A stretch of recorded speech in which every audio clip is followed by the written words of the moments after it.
UK force leaders want Prince Andrew stripped of military titles. Here's a summary of the article. Senior military leaders want Prince Andrew to be stripped of his honorary military positions because he is such an embarrassment over the Jeffrey Epstein scandal, according to a report on Thursday. Roux, a former naval helicopter pilot who flew in the Falklands War, holds senior honorary positions in both the UK Army and Navy. It's just not viable. It's embarrassing to be represented by someone like that, a source told the respected UK paper. As a service, we would not be rushing to invite him to anything, a senior Navy source told The Times. When the Duke of Edinburgh withdrew from public life in 2017, he gave up his honorary military appointments, they noted. That is exactly what Prince Andrew should do, said an army source. A royal source insisted to The Times that Andrew is keeping his military commands. This post received a score of 19,538, with an upvote ratio of 96%. Here are the top comments in response to this article. Judging by his memory, he probably forgot that he was in the military. He remembers the clothes he wore while serving, but just forgot why he was wearing them altogether.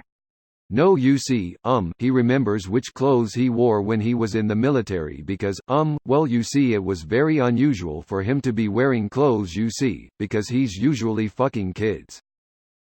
Thanks for the silver, my dudes. Yay, but he doesn't sweat a drop while doing it. Your sarcastic comment tells me that you didn't even watch the interview.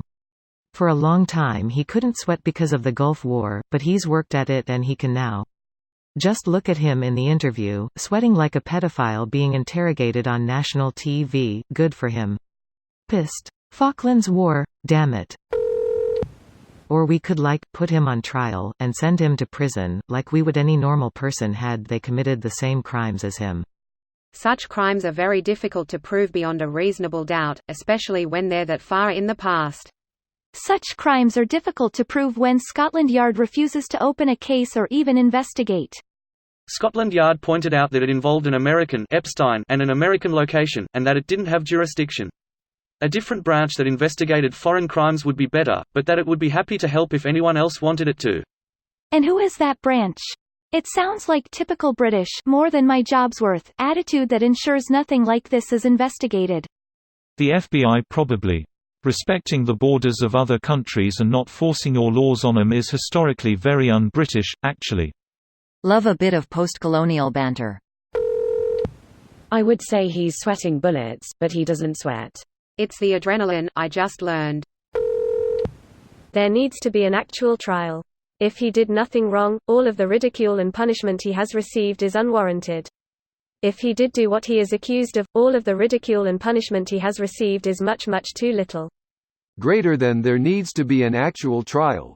If it happens in the UK, it'll be a weird one, because in the British system and other Crown systems like Canada, criminal cases are tried as RV defendant, where R stands for Regina, the Latin for Queen. So, if he's found guilty, his sentence would really be the ultimate grounding. This has happened once before. Princess Anne has a criminal conviction, and the case there was her vs her mother. One of her dogs, a 3-year-old English Bull Terrier called Dottie, bit 2 children as they walked in Windsor Great Park on April 1 this year. This video was automatically created by Reddit to speech. The article and comments in this video were selected from Reddit according to their upvotes, and any paraphrasing was performed by smmry.com, without any human intervention.